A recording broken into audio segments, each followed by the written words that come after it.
What is going on, y'all? This is the Caveman. I'm here with Football with Oz Austin for episode 89 of Against the Blitz. And today felt like a fitting time to go back, rewind the clocks, and look at some of the shit we spewed prior to 2025 and see how the takes have aged. We have a lot of opinions. We've had a lot of opinions in 89 episodes, 88 episodes, and we decided it would be fitting to go back and see how they've really aged out in the sun. So this is going to be interesting. I dug it relatively far. I mean, it was only a year ago, but I tried to find things that I personally felt like I haven't said in a while, or I felt like, went under the radar even for myself. But there will also be things that, I've been shouting from the mountaintops all year that you'll probably hear again. So I apologize in advance. Yeah, for me, it was kind of just like a little learning opportunity where like I can look at the things I got right, look at the process on how I got them right, the things I got wrong, where did I go wrong, why did I have that opinion, why is it stupid now? And like hopefully I can go into next year and not make the same mistakes, because if I just go in with the same process every year, I'll just keep being dumb over and over again. So we try and limit these mistakes, but if you have 88 episodes, you're bound to have a couple. So we each have a couple things that we got right and things that we got wrong. Oh, yeah, definitely. And I'm sure if somebody really wanted to audit me, they could do some damage. So I don't advise you do that, even though that's what the Discord's for. I was just going to say the Discord linked in the description. They keep all of our tabs. Only the bad ones, though. They remind us quite frequently. But that's, I guess, well, actually, I feel like today, I forgot that we were going to touch on this. Before we briefly get into that, being the Bills fan I am, it felt like I had to ask Austin if he wouldn't mind discussing the goings-ons of the Buffalo Bills organization.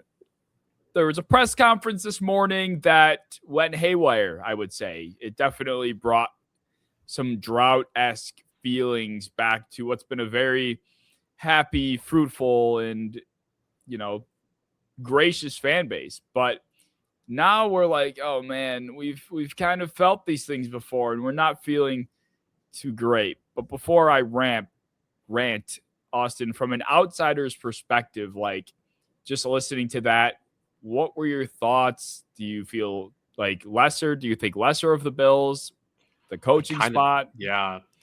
I do feel lesser about the future of the Bills, because for a while, the entire thing about them was like, it's a very cohesive organization. They're only one step away. Like if they just keep the same guys they have, the same staff they have, and just add a couple more pieces, they'll make it.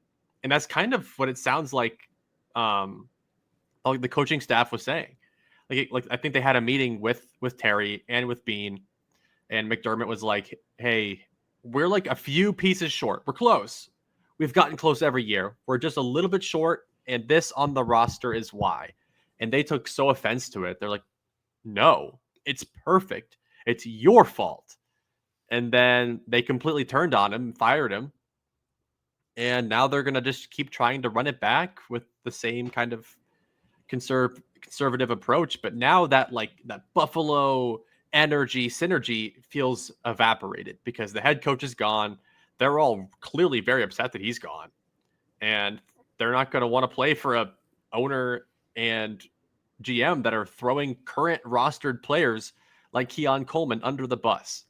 Like they literally said part of the reason why he was let go, not part of the reason, but like the big reason why people want Bean gone and why it should be Sean instead is that the current player, Keon Coleman, on the team currently is bad. And it was Sean McDermott's fault, not Brandon Bean's. Even though there is video and audio evidence that Brandon Bean was very excited to have Keon Coleman in multiple different videos. So it just feels like Brandon Bean made best friends with Terry, and he has just fully manipulated him and convinced him that he is in the right. And if they need to make a change, it's going to be everybody but Bean. He's the only one that can stay. Yeah, it really, especially immediately following the news of him getting fired, it felt like that. It felt like Brandon Bean had like snuck in his ear and snaked his way into his brain into thinking that there's the bad guy. It's the bald man. Fire the bald man. But I personally, when I was watching the press conference today, mind you, this is the first time I think I've heard Terry Pegula speak in years, to be honest, years. Like in my lifetime, have probably only heard him talk about as many times as I can count on one hand. He just does not public face ever. And he had to. Like, this was too big of a thing to not. And throughout the press conference, he's talking about why he's not been around. There's been stuff with his family, yada, yada, yada. But I think part of the reason why he probably hasn't been much of a public-facing figure for these organizations is because he's a PR nightmare. Like, this was a disaster from the second they sat down and the reporters started asking questions. I mean, I don't know how you could admit that the reason you fired your coach of 8 years is because you saw your franchise quarterback crying, and that's why you're like, change has to happen. I need to make a change right now. And he claims that there was never a thought of firing McDermott until that very moment in the locker room. If you as an owner are that quick to trigger on firing someone that is so important to this community, the fan base, the players, the front office, the rest of the staff, just based on one small moment you were consumed by after a heartbreaking loss, like, this is not a fit man to be making these decisions if you're influenced that heavily by that moment. And I don't think it makes it any better even if he was looking to scapegoat Sean before they lost. Like, I very easily would believe that he would go and fire Sean after we lost to New England if that's what happened the week after. Although he didn't say that. He said that in that moment, he decided a change needed to be made, and he, from what it sounded like, didn't consult anybody. And Brandon Beane, as far as I'm concerned, didn't seem to be fully on board. I didn't think there was a comment made that made it seem that way. And I thought, based on some other comments that were made, it was like Brandon Beane sitting there awkwardly, hoping that his boss didn't say something else irrational or something else that he didn't truly feel. And he was just like, yeah, like, no, yeah, no, yeah, no. Like, the whole time, that's what it felt like to me. Yeah. He's 74. He's got he's got brutal family problems going on. 2 major league organizations to run, a daughter that's like in the Olympics playing tennis. Like, there are so many jars he has to stick his hand in. It's probably time to really let go of one of them. And to me, if I'm 74, the family related items would not be that. No, it's the hard part is that successful organizations don't go through this. Like, how often do you fire a good coach of yours on a whim, have the fans completely turn on the organization, and then find success like immediately after that? Because a successful season for Buffalo anymore is not making the wild card, not making the divisional round. McDermott got fired because they haven't won the Super Bowl. They've done really everything else. They've been to the AFC Championship. They've done all these things that are the final step beforehand. So anything less than Super Bowl is still a failure. And it just doesn't feel like firing McDermott gets you damn near anywhere closer to a Super Bowl. In fact, it feels like it tears you away from it. Unless you get Kubiak and he, is a once in a generation offensive minded coach for them. Unless that happens, I don't see firing McDermott being the boost that gets you there. If anything, I think it really hurts the team synergy that I feel like has really carried them as far as they have. Josh Allen, Deion Dawkins, even when Stephon Diggs was there was a magic around Buffalo football that was just different from other teams. Even the fans have it when you put, slamming themselves through tables in parking lots, and like there's an energy with Buffalo football. And I think what they're doing is completely tearing it down. And that is really, really dangerous because I don't think you'll find a football community that is more affected by their professional football team. I think the Buffalo is fueled by the Bills, and they're ruining it. Yep. That's exactly why the drought feels, why we're getting drought-like emotions. And you still have Josh Allen. Like, obviously, I don't think Brandon Beane is some world beater anymore, but I also don't think he's flat out incompetent. I still have faith. So there are still bright sides to all of this. Although, like you said, it's not that hard to like keep us appeased. Like, even though we're frustrated with the endless results, the fact that we have a chance every season and it comes down to these fingernail-esque decisions or plays, like, that still means something. And one of the reporter's questions was, Sean McDermott has gotten you here to even have a chance to be in these situations. Like, isn't that an indictment on Sean? And I can't remember what Terry said. It wasn't supportive. It wasn't really meaningful, to be frank.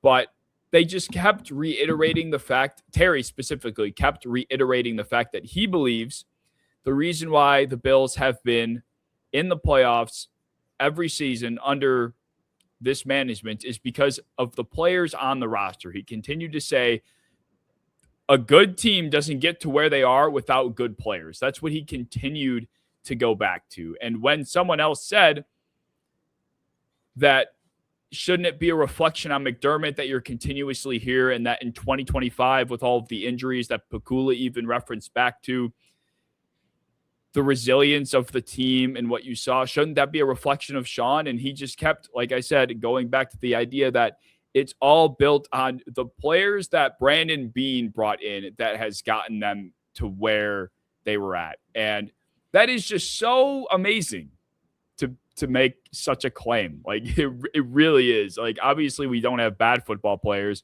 but to not have the wherewithal to understand that it takes a coaching staff, a very competent one with a good leader, to, like you said, put a cohesive, very tight-knit family-like culture together to get that product. Like, that's what it is. Like, and he just didn't give any credence to it at all. No, that's the big problem for me. Is it's one thing if you just look at the fans and you say, you guys deserve a Super Bowl. On our current track, I don't think that we're going to get it. We're going to try something new. I think people could kind of understand it from that perspective. But if you just go ahead and blame that coach for everything that went wrong, and you say the GM is the one that's been making you good, it's the players, that's where you lose everybody. It would have been so easy just to say, like, give it like the Mike Tomlin route and say, like, we appreciate him for getting us this far. He's been a good coach. We need to get a little bit further, and we fear he's not doing it. If they said that, I would kind of get it, honestly.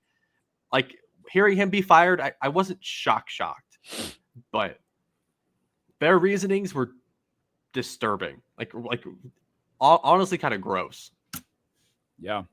I think it was also funny when Terry Pegula at one point said, no, we don't view this as Super Bowl or bust for the new coach. And I just, like, threw my hands up. I'm like, I was listening to this live. And I was sitting there on my phone. I, like, threw my phone off my bed. I'm like, what? Isn't that the whole fucking point of making this decision? Like, I get you're not going to put this coach in a position to fail by hanging a super Lombardi trophy replica all over his walls and like on his desk to like really show him how much pressure he's under. But the whole point is to get a quick turnaround to reach that goal. I just can't understand the thought process in at one point of a presser saying we have reached an inevitable playoff wall with McDermott, so we have to move on because he can't get us there. But also the next coach isn't in a Super Bowl or bust type of mindset. Like the amount of times he just continued to contradict everything he would say. And I found it also funny that going back to the Keon thing, he basically blamed McDermott for that and the coaching staff. They just finished a interview with Joe Brady to be promoted, but Brady was on McDermott's coaching staff, who also probably had a hand in pushing for the drafting of Keon Coleman. So if this was one thing you're really hanging your hat on as an owner, why would you just promote him? Why would you do that? So that's the $1 million question. It just is. Oh fuck! It's Anthony terrible. Lynn, it is. That was even worse. Like the most. I mean this as respectfully as I can, but that is the most like Rooney Rule interview requirement filler ever. Like that name hasn't been pulled out of the archives since 2021, man. Like it was bad.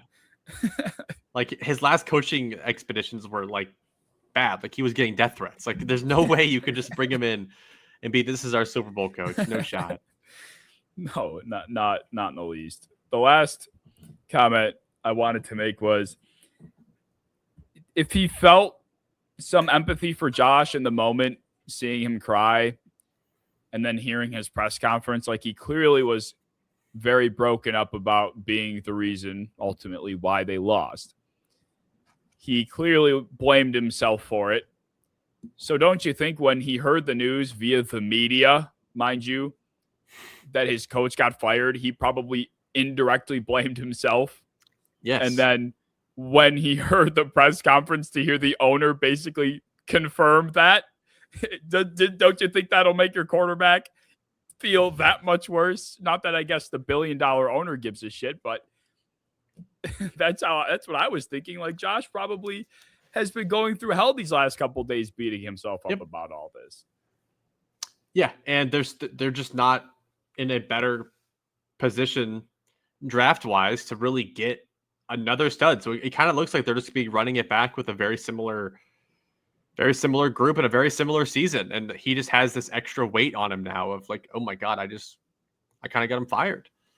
And like, it's not his fault at all. Like no coach should ever be fired after a loss at round 2 of the playoffs, after one of the most like questionably officiated games of the playoffs. And even Terry blamed the refs. He even blamed the refs for the loss and then blamed the coach also. And then put like, I would argue, as much of a Josh defender I am, like he could have won the game like 4 different times. Like there's so many different ways that this could have gone. And I don't think any of them was coaching decisions. In fact, they beat the Jaguars because of a lot of coaching decisions that they made that were tight and questionable, but worked. Like they won it off of decision making, and then they lost to the Broncos not by decision making, and then that's on the coach somehow.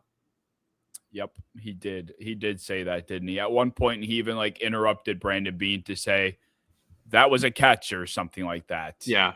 Then Bean was just like just so annoyed. Yeah, he was like, "Come on, man." I would be too. Yeah, that was one of those like Brandon probably had Terry walk in his office and he's like, "I'm firing Sean." He's like, "What?" Yeah, why? He's like, okay. And then Terry's like, "And you're promoted." And he's like, "What?" And what? And I'm what? Like, I don't know. I think Brandon Beane came out of this morning, in my view, from my viewpoint, looking a lot more innocent than I previously would have thought. And he even doubled back on some of the comments that Terry made about the coaching staff drafting Keon. He was like, that is still my pick. Like, I still ultimately agreed and, went with this pick and kind of was trying in his own way to take some responsibility too. So yeah, it's just as bad. I think a good GM or coach would have said, I still have faith in this player. I still think they're going to be good. He should not have been fired for it. He's 23 years old. Let's give him a beat. But instead they're like, this guy's going to ruin our lives, man. Poor Keon. Someone tweeted out, I hope Keon slept in for this press conference. Yeah.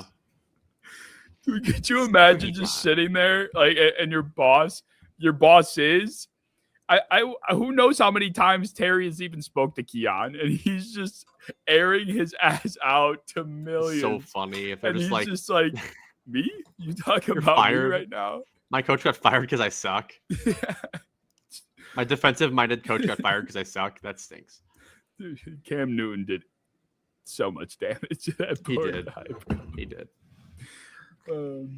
Well, I guess we should move on to the actual topic of the Yeah. episode.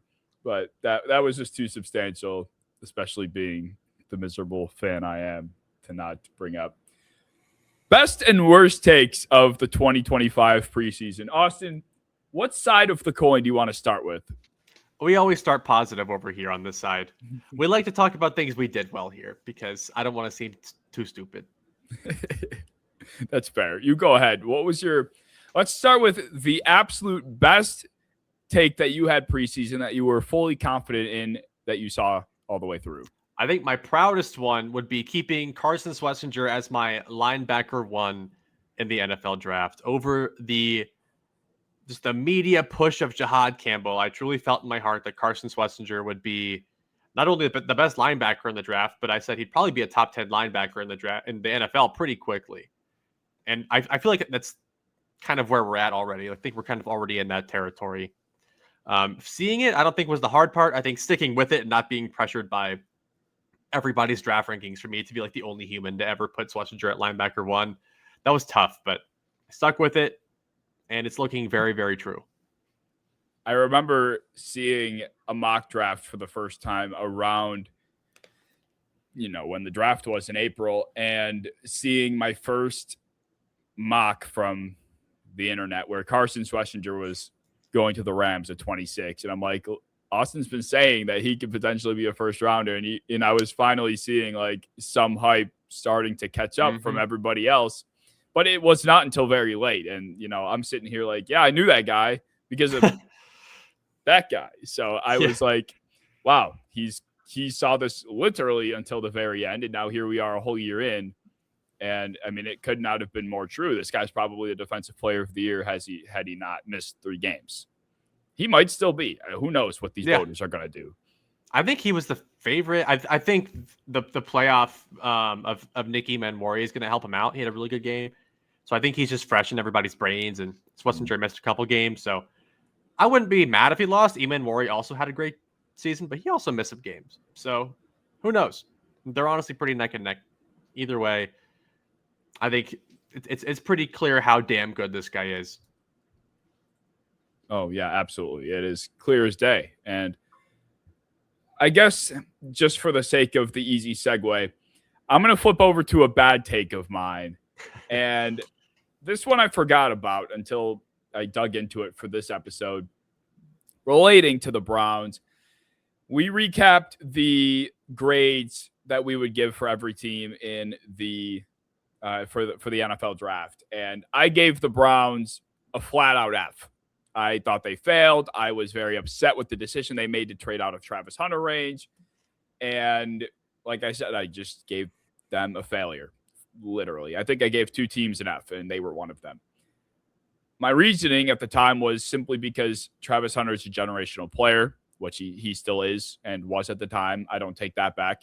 And you just can't pass up on that type of talent. But the way the Browns have been able to salvage that is by actually hitting on the players that they, ended up drafting in result of that being Carson Schlesinger, Quinshon Judkins, Mason Graham, who is oddly more polarizing than I thought he ever would be. Like he's been, I think, exactly what a lot of people thought he would be. And he's been a big help to Myles Garrett, but nonetheless, the players that they drafted from that trade have been smashes. It does help that Travis got hurt and became an afterthought, but still, I was very harsh. It was a bad take. I fully own. At this point, I would say the Browns class is probably a lot closer to B+ to A range after one season. So big miss on my part there. Yeah, I mean, in theory, like I get it. I think F is just really trying to stamp, like you just moved off of Travis Hunter. You guys needed like to make your team better, and you didn't. Like that's ultimately the issue too, though, is like they're getting a lot of draft capital, but if their team doesn't get any better, then it's still an F. Like they drafted 2 running backs. Dylan Sampson doesn't really play anymore. He had like 1 game and everyone freaked out. The big pick though is going to be the first rounder that they stole from Jacksonville. So how they land on that is really going to determine to me how big this can be. Because I know Travis Hunter probably won't be a full-time receiver corner hybrid in the NFL, but I do think from what I saw from him and Mason Graham, I think he will be the better player.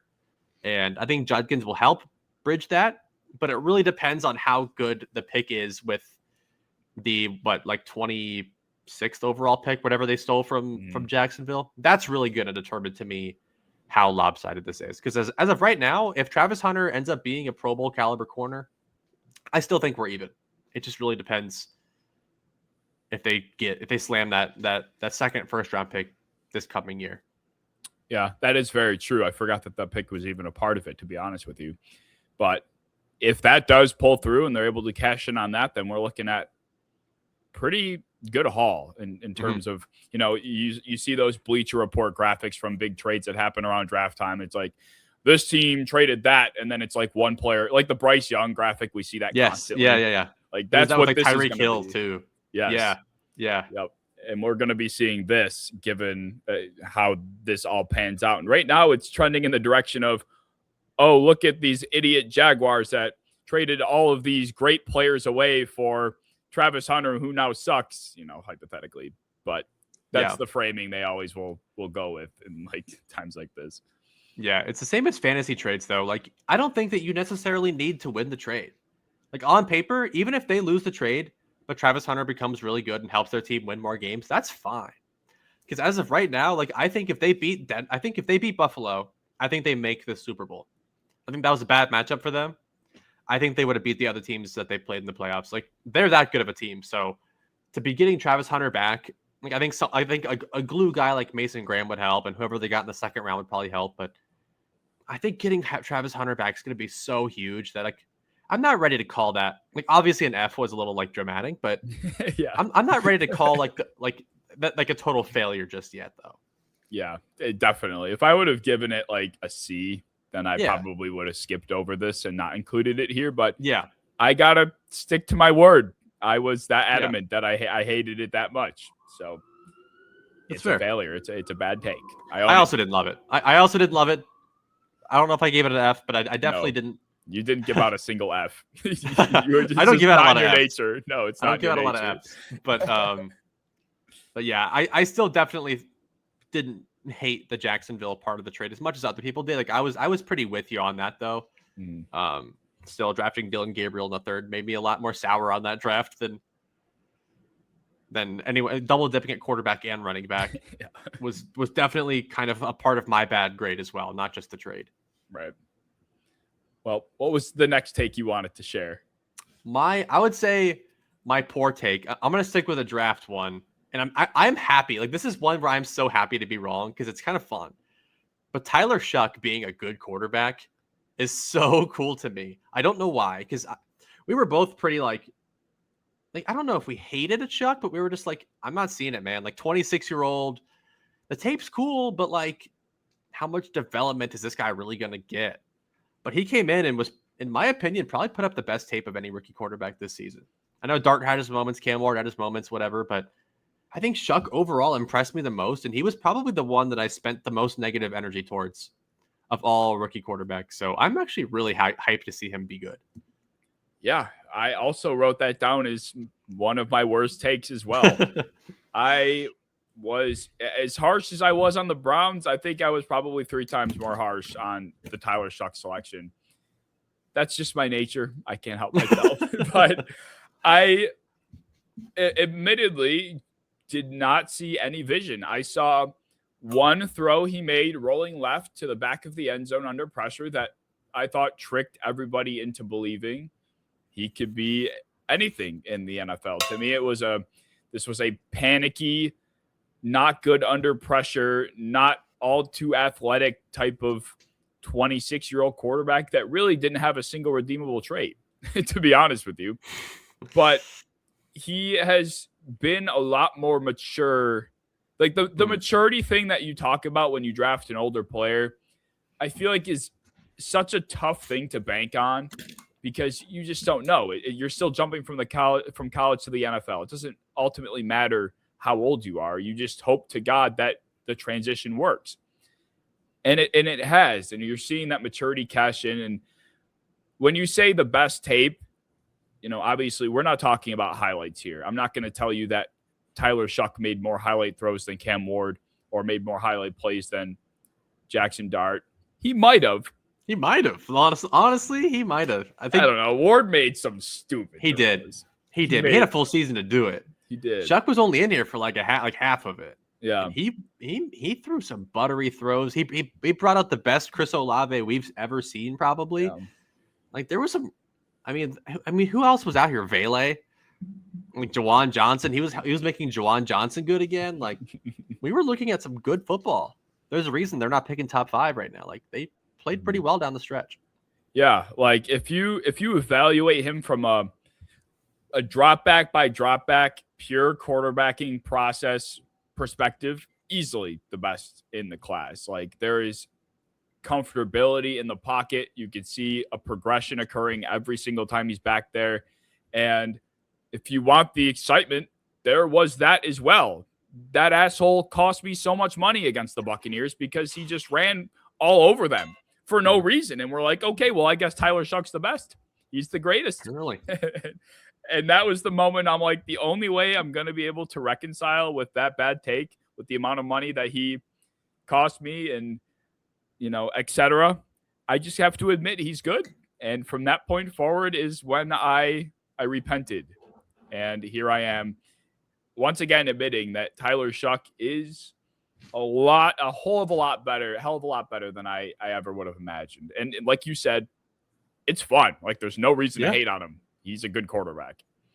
Yeah, because like with some of the ones I got wrong, there's like a clear reason, like a vision that I saw, and external factors made me wrong.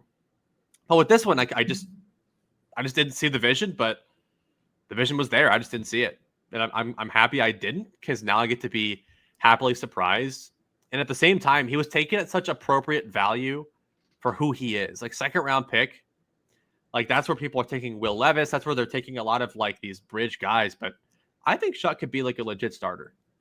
100%. Yeah. I mean, looking back on it, if I would have known that he wouldn't be the worst of all time, I think I would have been completely fine with the value. I think just my vision of where this was going made no sense given the draft pick. And hell, if he had half of the season, not literally, but let's say the quality of play was half as good as what he actually put on tape, I still think the value would be fine because I think it was that promising. So, Kellen Moore, that staff, that front office is silently putting something together over there. And when I tell you that was the most uninspiring thing going into the season, I mean it. Like I had no hope, not because I didn't want to have hope, but really like Kellen Moore was the last hire, I think, of the group. They brought in, coordinators that were retreats that no one really, Brandon Staley, like got memed for like arching his back on the sideline. Like no one likes these guys. Like, but that was warranted though. Why is he doing that? But he was good this year though. Like that Saints defense was an underrated unit, full of like pretty average players that all balled out. That was a pretty sick underrated thing going on this year too. It absolutely was. And that was really the Saints' entire year encapsulated. So I'm glad we could circle back and appreciate it because Shuck has proved a lot of people wrong. It definitely was not just us. Like nobody on draft Twitter other than Joe A, I think. Yeah, I that's the only reason I wanted Shuck to be bad, honestly, was Joe A. Because he hated Shadur and he loved Shuck. And that's actually looking like pretty reasonable at this point. So he got away with it this time. He got away with one. He still preaches about Levis, so like I can hang on to that. But yeah, I blocked him, so I can now appreciate Shuck in peace without having this guy in my ear. So we're good. I blocked him. Well, I'll go over to one of my better takes, and I might as well start with the best one I had all season. And I made people know about it the same way I talked about Tyler Shuck and the Browns draft class. I am just as loud about the takes that I am confident in a positive light. And I think I told every single person that I know that is associated to fantasy football to draft Puka Nacua as high as they could. And I hope you listened, I guess, is basically the end of the story. We saw how good of a season he had. He's still out there making plays to this day. They're in the conference championship. A lot of the reason is because of him. It just was the makings of a wide receiver one right before our eyes. And there were a couple other guys that we had even discussed that seemed to fit that mold. But when you put a player that is so good after the catch, that is at that prime age of 23, 24, that didn't quite, he had a breakout already, but this was an ascension. We were looking at like a continued ascension more than a peak. And the scheme, the quarterback, Cooper Kupp was gone. There were so many factors that just ignored the Devontae Adams part, which I think if he didn't get signed there, I will say two things. One, if Devontae doesn't get signed there, I think people agree with me. But I almost think that it might have hurt Nacua more if he wasn't there, because who knows how much attention Nacua would have been drawing. So it ended up working out. Puka Nacua finished wide receiver one. I think he might have even finished. I think he was like the second overall fantasy player. I could be wrong, but he was up there. So, yeah, I mean, I just don't understand how people can watch what Matthew Stafford does with his wide receiver one and go into this season thinking Puka is going to leave this season with not enough targets. They're going to think Devontae takes all of his targets. Like, for one, we knew they were going to throw the ball a shitload. That's just what they do. They use their passing game as an extension of their run game. I don't see Devontae Adams in his age, in his lack of rack ability, being the high volume guy. And no one past the age of like 31 should ever be a super high volume guy. They'll get beat up. So Puka, this like 24-year-old young running back built wide receiver, is still built for that. He's been that the last 2 years. He's still it. The only thing that made me question it was how bad people were talking about Stafford's back. Because if that was the case, I was like, I don't know. Like, is his clone any good? Can he still throw the football? If that's the case, like, other than that, like I think everything else fit perfectly for a Puka wide receiver one formula. And I took him early, and I was totally cool taking him really anywhere because I wasn't going to skip out on him out of fear of Stafford having maybe a hurt back. Right. And it paid well. It paid very well.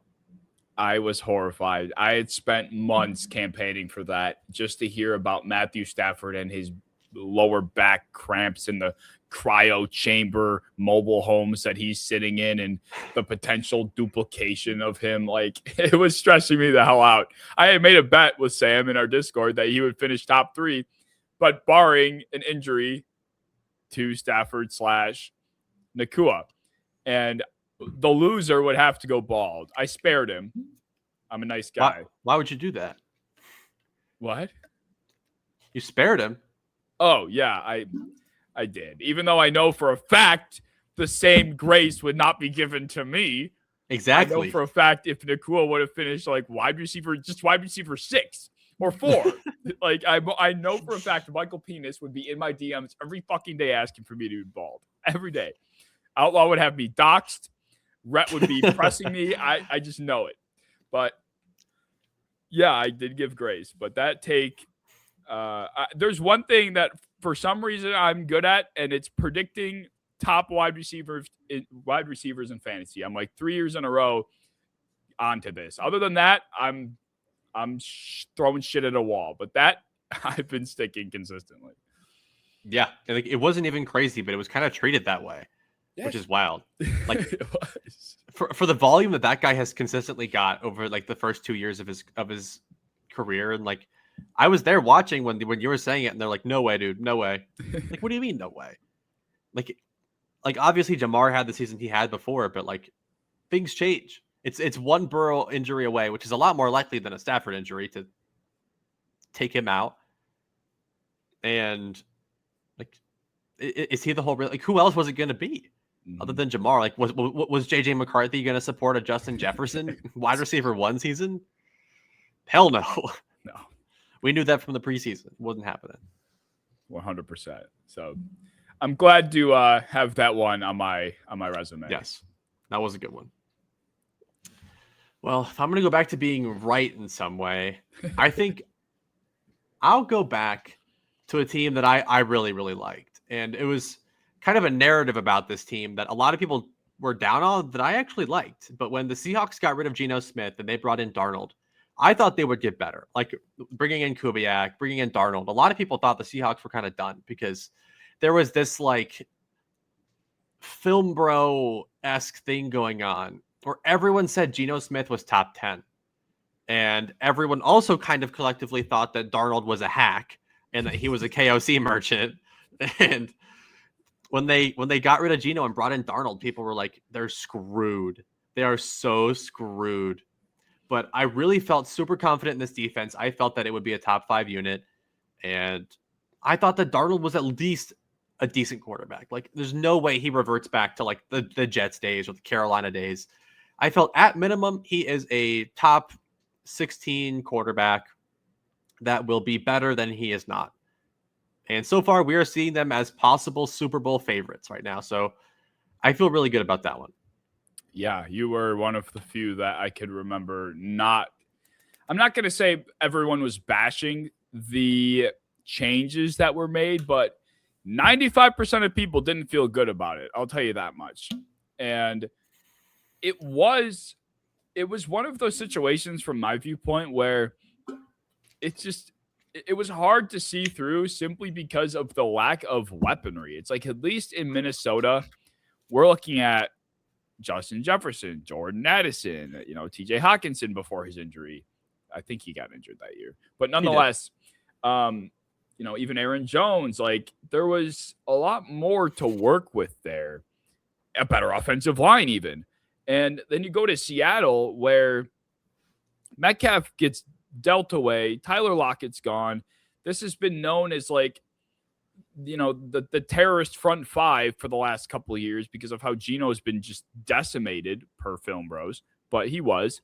And I just was like, it won't be like maybe the worst thing ever, but I can't imagine this is going to be anything more than just a bridge situation. They got Darnold to be a bridge, but similar to like golf in a way, they go and make this move for a quarterback that's younger, that's, not nearly as much money, who's probably going to produce similar team results.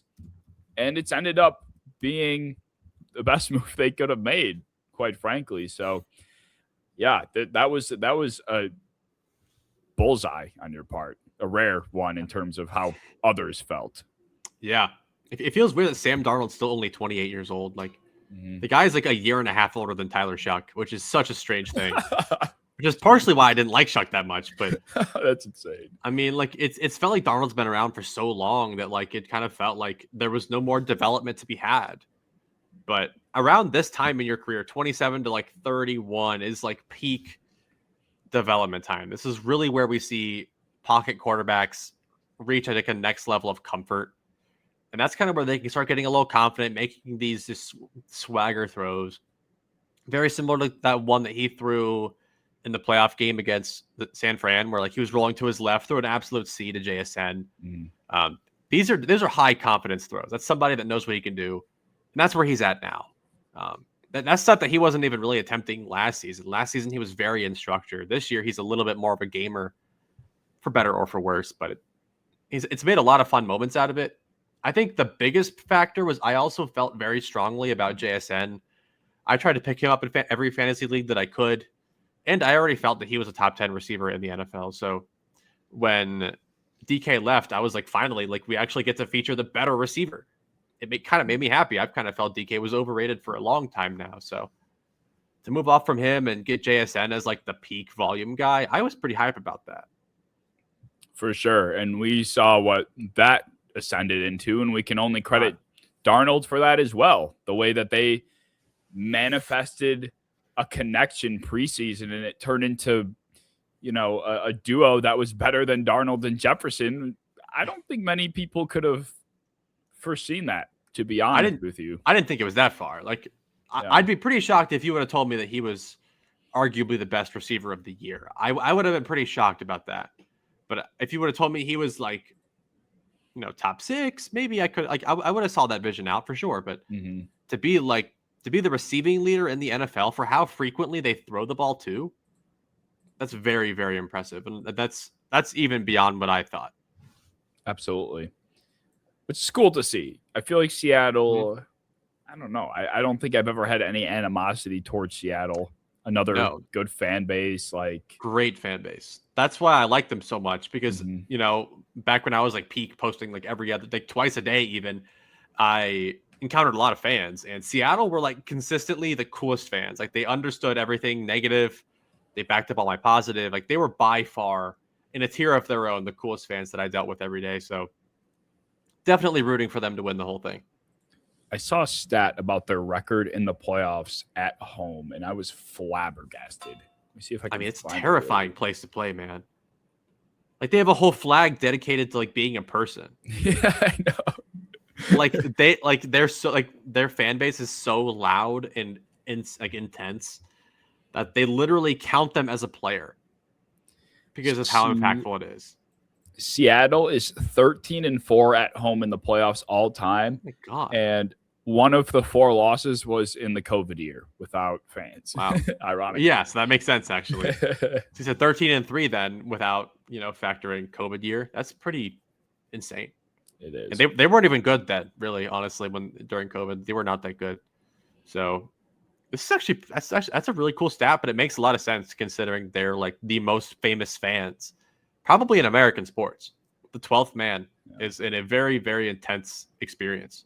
It is. It is. And it's proving that way. So as much credit as, you know, Bills Mafia gets for being insane and being dedicated, like I don't know if they have quite the impact on games that Seattle's crowd does. In the stadium, I don't think so. No, I don't think so. With the tables, yes, but yeah, I agree.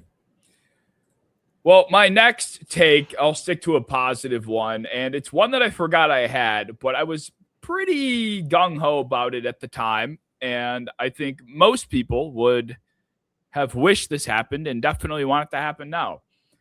I thought the Steelers should have been trading TJ Watt. I was dumbfounded that they gave him that extension, and I was called like a moron. I was called swear words. I was called so many mean things for even suggesting this by Steelers fans. And we know how much they've protected their golden boy over the last few years. But I can tell you right now, if you ask any Steelers fan, they 100% would tell you right now that they wish they would have traded him preseason. And I think there was this conception at the time that, you know, he didn't have the best year in 2024 because of injury or whatever other excuse they gave. But this year, again, I'm not going to say he was bad, but for the contract that they gave him, it was a highway robbery, like what Watt has done to this franchise, and it just gets written off as a loyalty check. But in all reality, he just robbed them blind. So that's great and all. You got your player for another year, but now you're like, well, Tomlin's fucking gone. Rodgers is gonna be gone. We don't know who we're hiring, and now we have this 31-year-old edge rusher under this massive contract that we probably could have gotten some assets for to build into the future, but now he's just kind of here. Like, who's going to want to take this on? He's older now. Now we have 2 years of bad production. It's clear he's not going to return to what he was. But, yeah, I thought trading TJ Watt was so obvious in the preseason, and obviously it didn't happen, but it definitely seems like it should have. And I was pinning him to the Chargers at the time, but I think a team that would have liked to have him would have been the Bills, ironically. But anyway. Well, I was even thinking, because I was just thinking back to when you were predicting them to the Chargers, I was saying, I think they would have. I mean, they traded for Odafe Owe, and he immediately made an insane impact to their defense. I mean, he had 3 sacks in the wild card round, just destroying Will Campbell. And he has been a guy that has struggled for sacks his entire career in Baltimore. Like, LA is a place where you can go to and find the best version of yourself on defense. So it would have made perfect sense, honestly, for them both to do that trade. Pittsburgh, but for some reason they were in win now mode, and their version of win now mode was Aaron Rodgers and DK Metcalf and extending TJ Watt and Jalen Ramsey and Jonnu Smith. the oldest group you could put together, and it kind of went exactly how you thought. But yeah, that trade would have made both sense for both parties. Like a lot of people in hindsight would say like, yeah, but who would have wanted to trade for him? We still thought he'd be good, but this is a team now that has no head coach, and this is a team that needs picks. They need more picks. They have a lot of picks. They need to keep getting them. They need to scrap every player that's like older than 28 years old. Get rid of all of them and then just rebuild from scratch. They have a decent young core that's honestly pretty underrated, but they really got to trade guys like TJ Watt. Now with his contract, paying him a king's ransom, there's no possible way that you're moving off of him, especially after the year that he just had. Because like you said before, also there was like that benefit of the doubt where, maybe he was injured, maybe he'll come back and get 14 sacks this year. And that's still really good. But no, he was definitely the worst version of himself since his rookie season. And I just do not see it getting better. Same reason why I personally was cool with Trey Hendrickson kind of moving off the Bengals. You could just see it in the way that they rush. They're losing a little bit of steam. TJ Watt lost a lot of steam, and you pointed that out a lot. It's very evident now. So yeah, should have traded him. How many sacks did he finish with? He finished with it wasn't horrible. He had 8. Yeah, that's like peak edge 2 numbers. Mm-hmm. Like that's somebody that's like your strong side. That's like Greg Rousseau type numbers. Like that's supposed to be like a young run defending specialist. That's not your peak pass rusher specialist. I think the craziest part about that number too is he finished top of the Pittsburgh Steelers with the most pass rush reps at 490 snaps. Wow. He finished the season with 49 pressures and 8 sacks. The 8 sacks is tied for second on the team with Nick Herbig, who had just 361 pass rush snaps. Alex Highsmith had 10 sacks on 351 also.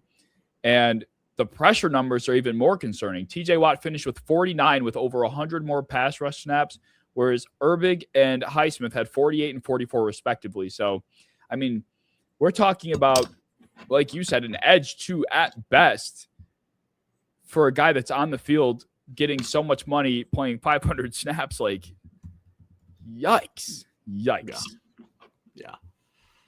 Yeah, that actually was mid. Oh my god. Yeah, that was the whole thing last year where people were like, yeah, but he's an elite run stopper. And they were trying to justify that insane contract with him being like a pretty good run stopper. I'm like, no, hold on. Like, he's a good run stopper, yes, but like to pay him 40-something million a year is insane. Literally. But that actually kind of leads me into my next thing that I got wrong, and he was part of it. But one guy makes this hilariously wrong. So I said nobody would get more than 15 sacks this season. It's hilarious because we had the guy that broke the sack record. But before, Myles Garrett was doing roughly like 12 to 14, like in that range. And I was looking at everybody else that was in the conversation. Micah Parsons, Will Anderson, TJ Watt, like everybody else that was kind of in conversation to be the sack leader. I just didn't feel like they had a 15-plus sack season in them. And that did make sense, except for Myles Garrett had 23, almost put 10 more sacks on that buffer. So he made it hilariously wrong. It still would have been wrong by a little bit with Brian Burns having over 16 sacks, but he wasn't really even on my radar because I don't think he eclipsed 10 sacks in like the last 6 years. So that was a pretty shocking one. But everybody else, Aiden Hutchinson, Benito, Parsons, Will Anderson, Jared Verse, Max Crosby, all the guys that I was looking at that I felt would have a down year, they did. I thought Myles Garrett would be like on like that 14 sack range. He damn near doubled it. So definitely was way off on Myles Garrett's production. That's kind of what made it hilariously wrong with the one guy. Yeah, right. And ironically, talking about Watt, he's the counterpart. So quote unquote. It's funny you mentioned Brian Burns because that guy, do you remember having this conversation like in an episode a while back about how overrated Brian Burns is? Yes. And I think it came up in conversation like 2 weeks ago, in fact. And this wasn't one of my takes, but something I have said before, a while back. I feel like I've been saying this for years now. even when he was on Carolina, like he is the most underrated, overrated edge rusher in the league. And for him to even get 16 sacks or whatever you just said, that's baffling to me because it certainly didn't feel like it. And I feel like I remember seeing B-roll of his sacks, and it was just like, I don't want to say fake, but like they were just not like, wow, Brian Burns did everything there and earned it. Yeah. Kind of thing. Well, I don't think that his like quick pressure numbers are like that impressive. Off the top of my head, I'm kind of eyeballing that, but yeah, I mean, off the top of my like, he wasn't nearly as disruptive, even as someone like Max Crosby, who only finished with 10. I think a lot of that was just like the really good defensive front. I think a lot of that was a lot of those cleanup sacks that got Dexter Lawrence his 11 sacks last season went to Brian Burns. Yeah. Sacks can be fluky, as we saw with Dexter Lawrence. I mean, how do you go from 11 to like what? Did he have 0? Did he finish with 0 sacks? No way. Did he really? I think he did. He did at least the last couple of weeks. I don't know if he got one at the end. He had, a half sack. Oh, Dexter Lawrence had one official half sack. PFF didn't even credit him with one at all. So yeah, so that's just kind of like the crazy part of. I mean, I think he missed. Did he actually didn't miss any single game? No, he didn't miss anything. Nope. How did he have 14 solo tackles? That's what I mean.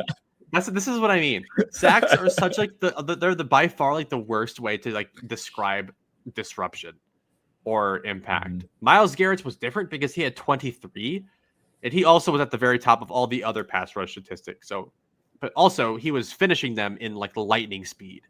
These other guys like Brian Burns, like it's kind of taking a group effort coverage and then he wraps up the guy. Still good, still important, still impactful, but I was wrong on a little bit on Brian Burns, very wrong on Myles Garrett, like damn near doubling his career high. It's just insane. Well, I'll flip over to a very bad take that I will own. It's one that the Discord is very familiar with. They remind me every day. And I have gone on record. I don't think I ever said it in a podcast. Maybe I did. If it's what I'm thinking of, I think so. I probably did. I don't know why I even said that. But I did go on record saying that I thought Ken Walker could be better than Jonathan Taylor. And hear me out. Hear me out. Ken Walker played like 11 games last year. The guy forced a missed tackle at an unbelievable rate. Like he was forcing like multiple missed tackles per carry, if I remember the stats correctly. Like I remember seeing it and being like, "Oh my god!" Like this guy's missed tackle numbers are off the charts. And then I watched him and I'm like, "Yeah, this dude is he's impossible to bring down." I know that it's aged bad. I fully admit that. But that was my thought. And then I looked at Jonathan Taylor's season the year before, and I don't care what anybody says, what the reasoning is. It was not obviously his best year. It was a midseason. I don't care. He had 1,400 yards. The guy ripped off like 400 yards the final 3 weeks. Like the season as a whole product was not this like world beater-esque top 5 running back season. It wasn't. Okay. So I was like, you know what? Here's a hot take. I believed it. We went into this season and, it burned right before my eyes really fast. Although now I feel comfortable bringing it up because we just saw Ken Walker do something we've never seen Jonathan Taylor do, 100-plus yards in a playoff game. And he might have done that. I just don't think they've made the playoffs very often. Yeah. That's kind of the problem. Exactly. I believe he would if he had a competent team around him before and made the playoffs all the time. Yeah. They probably made it with back with the Phillip Rivers, Matt Ryan days, but yeah. It's a little different in those days with the boxes that he sees. Yeah, that was borderline one of the topics that I had was I felt Jonathan Taylor would be back. I predicted him to be my rushing leader on the season. He fell short toward the end when they lost their quarterback. 9-man boxes just wore him into the ground, but we all saw the product when they had healthy Daniel Jones, and he was putting up, 150 a game on the ground, winning games by himself. He was the best version of himself since his second year in the league. So that was kind of a weird one to predict. I just kind of felt in my heart he was due. I didn't have science to back that up at all. I just kind of felt it, and he did. He was outstanding. But yeah, the caseload that he carried the beating he took. I'm not expecting this for next season though, unfortunately. Yeah, and even if I don't know who they're going to have quarterbacking, it feels like they're pretty committed to Daniel, assuming he's healthy. As much as a Daniel Jones believer as I am, I could have even included it here. I just don't know. I don't know if I'm confident he could replicate that success, especially coming off of an injury. Like, I'm a little sketched out, and that would affect Jonathan Taylor also. Yeah, and he's a free agent. Oh, yeah, that's right. He's actually the only free agent. Like, him and Malik Willis are like by far the headliners of this free agent season. So, right. I mean, I'm sure the Colts will go in with a price, being like, "Hey, Daniel, you want to return for 30?" Some other really desperate team might, nod him 40 and bring him onto their team, because quarterbacks will be paid anything anymore. So, especially when the draft class incoming is what it is. Yeah, it's like one guy deep. Literally, that's not an exaggeration. Or else you're taking like Trinidad Chambliss and Ty Simpson in the first. Like, other than that, you should probably do what you can to get Daniel Jones. Yeah, absolutely. Well, my other going back to a good pick, a good prediction here. This was not preseason, but it was one that I was very proud to see come through. Not because it was for the betterment of those involved, but because I guess I selfishly was just happy I got something right. Around the trade deadline time, like week 8-ish or whatever, everyone's talking about the Bills needing a receiver. Oh, Brian Thomas, Jalen Waddle, Chris Olave. I'm like, it's not even going to be Jacoby Myers or Rashid Shaheed, people. We're getting Brandon Cooks. This is the receiver that the Buffalo Bills are going to end up with. I'm telling you right now, my thought process at the time was they're not going to be swinging super hard for the fences. It turns out they kind of were, but it didn't come to fruition. I'm not sure they're looking for a guy that's going to come in and demand targets. Like, they don't want to alter the receiver room too much, but they also understand that they have a need. And I think they might chase like the Emmanuel Sanders type of impact from a few years back. Regardless of the reasoning, Brandon Cooks was on my radar at that time. And even though he wasn't traded for, he was released soon after the trade deadline. The Saints made some weird deal out to basically not just let him go, but get funneled right to Buffalo's roster. And yeah, I mean, I can't say I was excited because I'm a Bills fan. I was like really sick about it. But yeah, because I said it at one point in time, I selfishly was like, yeah, I know my football team as well as I thought I did. So here I am. Yeah, I remember the second that they signed him, I texted you. I was like, oh my God, it actually happened. Because I think I predicted them a slew of those like good mid-tier receivers like the Myers of the world. Because it made sense. Like, that's what they needed. And then you came on and you were like, nope, not happening. They're getting the shit one. The one that the Saints didn't even want. And then and he's actually shockingly was effective a couple times. He was actually not that bad, but when it got bright and he faced the Broncos, it was not. He had one good route where I was like, oh boy, he cooks her tan. We're in for it. And then after that, it kind of just fell off the cliff. But yeah, it was better than I thought. But that's kind of the whole thing is like Josh Allen can elevate these guys. Why don't you get a guy that's already kind of good? And maybe he'll elevate him into somebody that's really good. But no, their hope is that you sign a shitty team's shittiest receiver and then hope that Josh can make him serviceable. Yeah. If you had to look right now, who is that?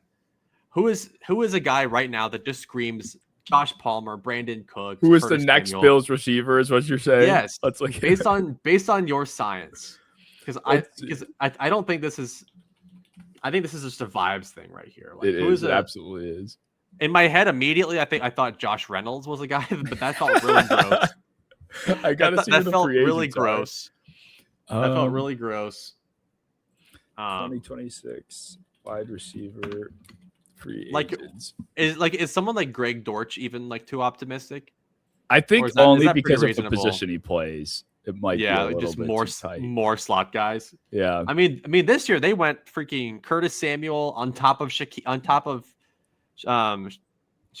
Like, they were kind of like ready to like outside of Keon and Tyrell Shavers, they were ready to just keep it going on those Z slot type guys. I found him.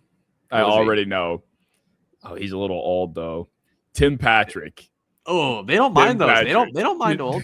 No, they don't mind old. They just signed Brandon Cooks. I think it definitely could be him. I think especially if they trade Keon Coleman for like, making jest of his life in front of the Bills fan base. Maybe they should trade him and bring in another kind of alleged sacrificial X type guy. That could be him for sure. That feels right. It does. Like I saw that name and I'm like, that's him. He's 32. I don't know if he'll be 33 by the time the season comes around, so that might stop it.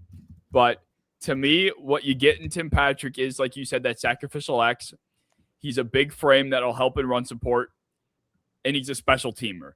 The Bills cream over that archetype. That is a Bills receiver if I've ever seen it. If he was 29, I would bet it. If I could go on like Kalshi or one of these offshore sicko markets, I would bet Tim Patrick to be a Bill. That's why I'm putting it as Noah Brown. Noah Brown is my official special teamy, 30 years old, just turned 30. He Noah Brown, like anyone in that mold, like it's not even guys like John Mechie, where like we're still kind of waiting for what they could be. It's guys who we know exactly who they are. And they are just like, I mean, people were convincing themselves into Josh Palmer. They were like, but his man beater statistics, man, he's a man beater. That he put up with the biggest stinker of a wide receiver, alleged wide receiver 1 year we could have possibly ever seen. Dude, if they went after, like, even Jawan Jennings would be like an A+. Like, yes, perfect. That's exactly what we need. We just need a guy that can do a little bit of everything. Perfect. I would be over the moon, even with like a young guy that they're taking a chance on. Like, but just, yeah, like if they went after Calvin Austin, A+, awesome. Like, go after somebody who we probably haven't seen their prime yet. I'm in. I'm all the way in. But God, they're just signing any like kind of any receiver that's too washed up for the Titans or the Lions. They want a piece of it. It's like funny that you said that, because I'm scrolling down this list trying to find other guys that fit this description, and Van Jefferson is on this list. Van Jefferson fits perfectly. They're like, okay, Brandon Cooks here helped us. He's a vertical threat. He's fast. He's that downfield option, but we just need someone younger, a little bit bigger. And Van Jefferson's 29, and he's that downfield guy. That's perfect. Or maybe even in the Elijah Moore mold, Kendrick Bourne, slightly better. Yes, I see it. Like that, I think Kendrick Bourne might be the one. Yeah, honestly. He might be the one. I'm not even lying. That might be it. So I didn't even see him on there. Our 5 choices are Tim Patrick, Noah Brown, Van Jefferson, and Kendrick Bourne. Those 4 receivers. One of those 4 receivers will be a Buffalo Bill in 2025. I agree with that. That was a fun question. Oh, what a miserable time it is to be a fucking Bills fan, man. Well, do you have any other takes that you wanted to bring back up? Only one more, and it'll be brief. Being wrong about the Baltimore Ravens, I think and there's a lot of things that go into it, obviously, like Lamar's injury, and then he came back from injury and also was clearly like not himself. The defense was like infinitely worse than I thought. But I think that just goes to show me, the one that I think I learned the most from was I was depth chart scrolling. I was like, okay, we don't really have a lot of weaknesses anywhere. There's no way we're going to be bad here. But just the way that they played together, I didn't really factor in enough about the defensive coaching. I was just like, no defensive coordinator will mess this up. They did, like, horribly. And then I obviously couldn't factor Lamar injury, but even then, like, I thought Isaiah Likely would be a guy this year. I thought that after the way that he ended last season, I was like, oh yeah, they're going to implement him so hard. He's basically going to be their wide receiver 2. Mark Andrews will be on the out. They're going to trade him to LA. And then instead they extended Mark Andrews for like a nice, healthy amount. Isaiah Likely was basically kicked to the curb, and they're going to just run with Daniel Falele out there again, even though Harbaugh's not there. They fired their head coach. They're probably going to get Minter. I wouldn't bet on them to be that good again, but just last year, like every single depth chart piece except for like wide receiver depth and guard felt so good. And then injuries, but also just bad play just plagued them all year long. Yeah, bad defensive play calling. They were a Kyle Hamilton injury away from being legitimately the worst pass defense ever seen, and that's what ended up occurring. Like it was almost like Josh Allen on defense-esque. Like the second that you lose that one Band-Aid, the blood just pours out. Like it is just it was just that bad. Yeah, put Jake Brownings out there, see what happens on defense type shit. Like, yeah, it's funny. I remember seeing the Mark Andrews extension like a random like Tuesday. Middle of the season. Wait, were we recording when that came out? I think we might. I think we were. It was middle of the season. There was no deadlines, no nothing like that needed to force it to happen. This was like still like his worst year, borderline like 3 ever. Touchdowns. I think this was his worst year ever, barring like an injury. And they were like, "Yep, that's enough for me. We're gonna sign this guy to an extension, like 3 years or something like that." That young Isaiah Likely that can and has taken over multiple games for you. Get him out of here. We don't want any piece of that. And they were gonna extend him, but I think he got hurt like that exact same day, and I think they ended up not extending Likely. It's also hilarious. My dad just texted me, the Bills owner is an absolute moron. Yes, perfect. I'm glad your dad knows. I got that text on my computer, and I was like, yeah, that's actually perfect timing. That's I just said that same thing an hour ago. Perfect. Yeah, he is, unfortunately. Let him know that we all know here. We're well aware, especially after this morning. Oh, no. God. Well, the last take that I wanted to boast on our behalf that I think has aged wonderfully. I don't care what people project for the future. It was the Ashton Genty being drafted to the Raiders at 5th overall take. We were, honestly, 2 of the few human beings on planet Earth, it felt like, to fucking hate that. And it just made no sense. Like, there were people out there, were like rumblings from like people that we both respect that were like, yeah, I mean, it doesn't make sense, but it's Ashton Genty, so it's all right. And we're still like, I don't know, like maybe, but the risk just doesn't really seem to make any sense. And we were harassed. You know, if people knew our address, we would probably get egged, maybe bricks thrown through our windows. But it was not widely received well. And lo and behold, here's Ashton Genty getting tackled for loss every single carry. And the funny part was, we had talked about after the first preseason game how unsurprised we were by the few carries he got with the starters when he got blown back like 4 times. And all we got in response was, A, it's preseason. B, the starting offensive line wasn't fully out there or something like that. And C, the one we heard the most was, it was 1 carry. Okay, you're right. Factually speaking, it was 1 carry. But it foretold a much longer story. But God forbid that we had that opinion and we were terrorists. And the best part was like the 2 games where he actually like looked like a first round pick. Every touchdown he scored, people will be like, "Oh, but draft Membu, huh? I bet Membu could do that, huh?" Yeah, I bet he would really help your line. Actually, they were far and away the worst rushing offense in the league, and it wasn't close. Even if Genty becomes a good individual player himself, the whole reason why you would draft the running back in the top 6 is to heavily improve your rushing offense. You can only do that if you are someone like the Falcons that also had Jake Matthews, invested in Drew Dahlman and Chris Lindstrom and Caleb McGrary, and then we got to see what Bijan could really do. But when you were running out Delmar Glaze, Alex Kappa, like whoever the hell they're running out there, Jordan Meredith, and then they made them all move positions that they never played before. And people are just like, trust Pete, man. He won Super Bowls. Trust Pete. trust this college football coach that trust is your Chip offensive Kelly. coordinator. Yep. My God, yeah, trust Chip Kelly. Yeah, no person, woman should ever trust Chip Kelly in their life. So, yeah, LaShawn McCoy, that was the one time you were right, man. Just absolutely, and Deshaun Jackson just hating on Chip Kelly. You guys were right because that was atrocious. The affair he had with Trey Tucker, I'm sure, like it was.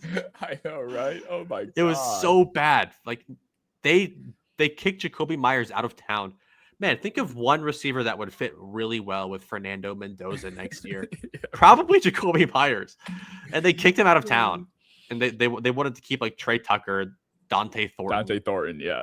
Jack Bech was out of the Dante Thornton. Jack Bech was out of the question. Didn't even play him. It's so weird for a coach with like racism allegations to keep Jack Bech of all people on the bench. Like the one white guy you have out there, he's actually kind of killing it every time he's targeted, but it's really odd. I remember reading an article. Yeah, it was him. Like a couple months ago, maybe a month ago, about how there was internal turmoil over their guard, which they drafted in the third round, Caleb Rogers, how they hated him. Like he was so bad. Like there were leaks coming out of the building about like they legitimately can't even stomach the idea of putting him out there in a starting spot because it was that bad. Like, and this is the offensive line that was that was having a running back drafted for them 6th overall. It's the one that had a third round pick that couldn't even see the field with how bad they already were. Like that was the idea, the general idea of like the state they were in, basically. Yeah. Well, what's really funny is I actually felt that he played pretty well. Caleb Rogers, like when he had to play, like he was one of the only bright spots on that offensive line. And the fact that they treated him like a terrorist, they treated him like he was like a member of Al Qaeda when he was drafted to their team, and he's one of the only good ones that showed a little bit of flash. And it took them like 12 games to finally put him out there, and it was pretty decent product, honestly. I also biased. I liked him a lot in the draft, so look, I was watching him a lot, but yeah, like I think that's even just part of it. It's like you have a guy that you don't even know how good he is until he's on the football field. Like you have no idea how to evaluate these people. You're putting Jackson Powers Johnson at guard. You're putting Jordan Meredith at center.